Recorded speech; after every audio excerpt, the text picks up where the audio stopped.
Good morning, cross country team. It is Sunday, and as promised, this is our video for the week of me talking for a little bit without a mask on my face to you guys and girls. So, looking at the past week, I just again want to say how impressed I am with what you all did in terms of your training, how you handled the changes we had to make to even have a season, to have an environment where we could have a season. I personally started the week out very apprehensive that we would be able to make it work, and that everybody would buy in and be so willing to give it a shot. Not in any negative way, just because it was so many new things, and you did fantastic with it. I mean, while at times it certainly felt different from a output standpoint, we're doing as well or better than I would have anticipated any first week to have gone. And that's a testament to you and your flexibility and your willingness to overcome. To all the returners, thank you for the guidance that you showed consistently throughout the week to our new runners. To our new runners, thank you for the faith that you have in the fact that I'm asking you to do some pretty challenging work. And even with all these hurdles in the way, I'm still pushing each of you to kind of start to see what you're capable of. And that process takes time, and you've been doing a great job with it this week. Um, I want to hit three items specifically today. And again, I'm capped at 15 minutes, so this video won't go longer than that.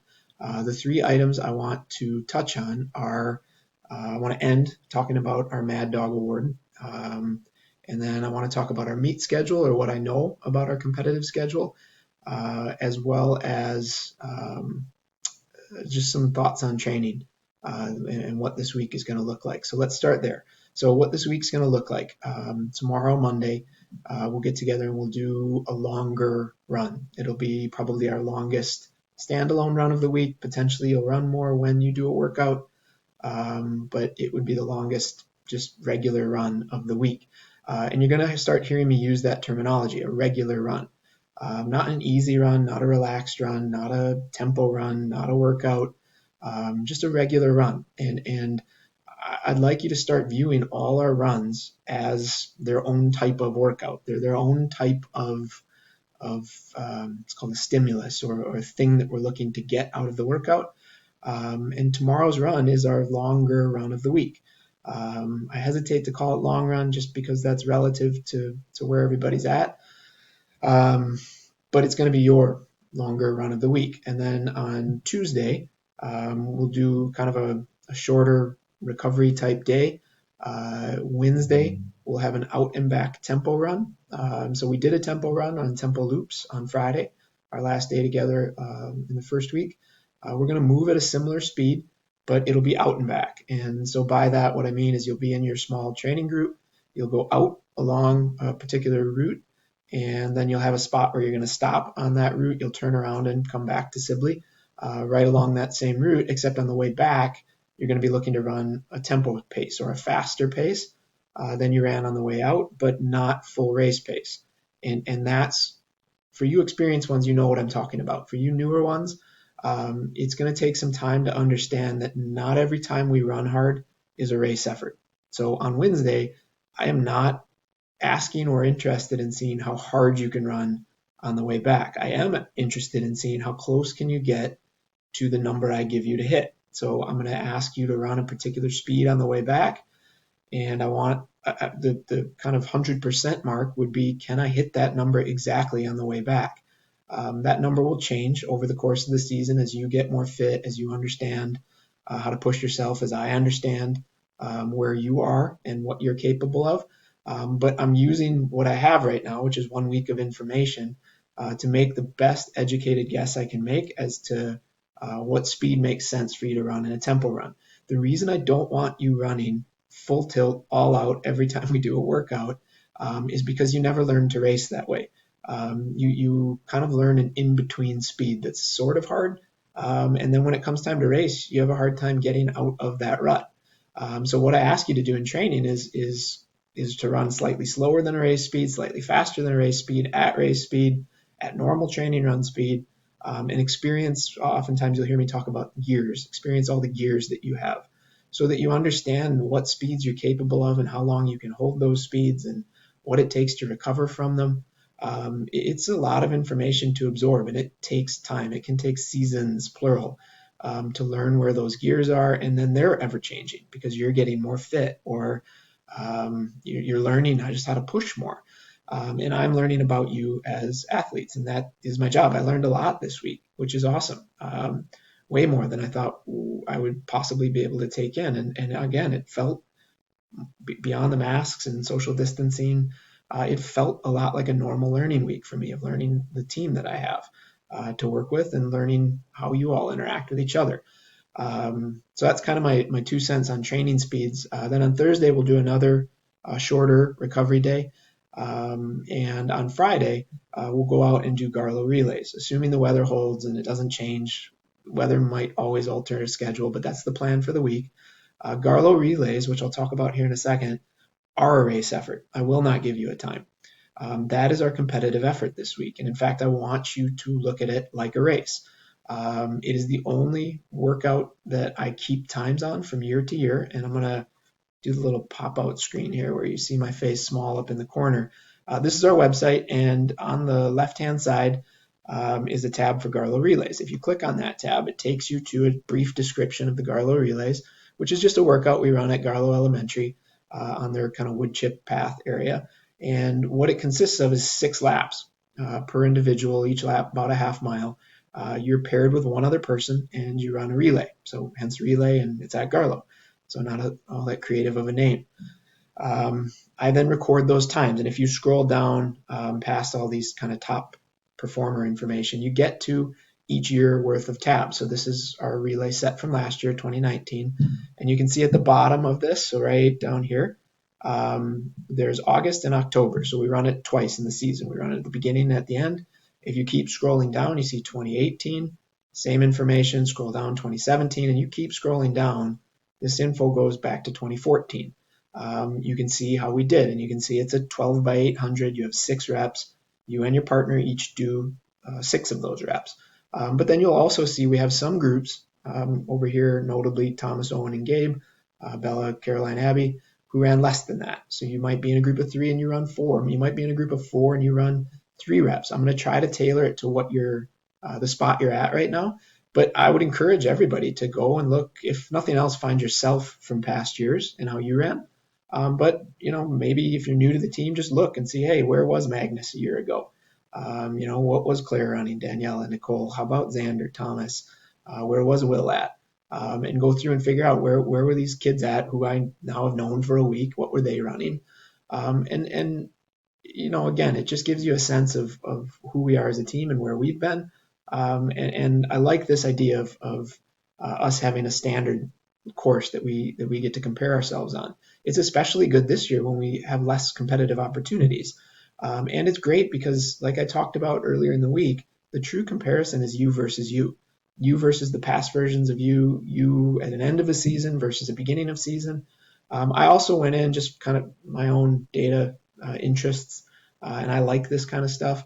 I just went in and said, okay, for who ran the best in August, boys, girls, but then also boys top 5 and girls top 5. So you're in cross country, you're scored on your top 5 runners. So I went in and said, well, who are our how fast are our top 5 boys going? And then how fast are our top 5 girls going? And then where are they in August? And where are they in October? I did that top 5 result every year. And what it gives is a sense of where is our current varsity 5? Because again, you score 5 runners. Not that we're making cuts or those distinctions, but that's just how many you add together to score. Where are our current varsity 5 versus where we've been in the past? Where are our current varsity 5 girls versus when we went to state in 2016? Where are our current 5 varsity boys versus when we won conference in 2015 or 2016? And you get a sense of the strength we've had as a team, the fluctuations every team goes through, as well as just the growth from August to October. And you can see how much better we got as a team through the training that we did. So it's a nice way to look at kind of where we've been and where we are relative to where we've been in the past. We're going to go out on Friday and do that. We'll talk more about it throughout the week, and we'll be more specific as we get to the end of the week. But that is our race effort. So that's one where I'm not giving you a time. I want you to run full out. That's what we're looking for out of that day. To that end, I'm going to transition here as I hit the 10-minute mark with 5 to go to our meets. We've got the meet schedule firmed up a little bit. So I've added on this meet schedule tab, we have our 2 conference meets at the St. Croix Bluffs. Those are on the bottom here at September 26th and October 10th. Times on those still yet to be determined, but we're getting closer to knowing what those times are going to be and who we're going to be racing. But up here, we've secured 3 nights on the track, or 3 afternoons on the track during our practice time slot. So we're going to run 3 track races. We're going to run one on Friday, September 4th, so that's not this week, but the following. And that's going to be a 2-mile or 3,200 meter race, so an 8-lap race. We're going to run one on Friday, the 11th. That'll be an 800 meter race, so short, followed by a 4x4 relay. We'll talk about how that's going to look. You're not actually going to exchange a baton, but we'll come up with a way we can do that. And then the final track race on the 18th, we're going to run a mile or a 1,600 meter race, a 4-lap race on the track with a 4x4 relay. For a couple of reasons. In large part, I just want to fill our competitive opportunities and get your heads back into what it feels like to push. So knowing that there's something different than training speed. I also want to give kids an opportunity who didn't get to race on our track in the spring. I want to allow us to actually use the brand new track and have a race. It will just be us out there those days. We will not be sharing the space. There will not be another team practicing. It's our space on those 3 days. That means that if parents, siblings, grandparents, anybody in your life wants to come out and watch you race, we're going to open it up to spectators as well. So we'll open up the opportunity for people to come watch. We don't know what those spectator rules are going to be around the conference meets. We still have yet to receive that info, but we can control what we can control. And that is an opportunity for us, those 3 Fridays, to get you all out on the track racing in heats, so smaller groups. Heat is just the term we use in track for a smaller group of runners. We'll do multiple heats of the 2-mile, we'll do multiple heats of the 8 and multiple heats of the 16, and we'll work really hard at keeping you separate as we can until the race actually goes, and then even within the race, staggering the start itself. But if people want to come out and watch, they're more than welcome to do that at any one or all 3 of those races. So that's kind of a look ahead to the season in terms of us getting some chances to compete. And then in between these 2 conference races, we'll also go back out to Garlow. So really once a week, we're going to get to compete. We're going to go Garlow this week, 3 sets of track races, conference prelim, again out at Garlow, and the conference final. So those will be our weeks of competing. And with 2 minutes left, I'm going to switch over to Mad Dog. So our Mad Dog Tough Award is another tab on the website. And you can see all the past winners going back to 2013. There's the photo album, and then here's a little picture of our Mad Dog. It's an award that my college coach used to give out, not the actual stuffed dog, but the name Mad Dog was what we said.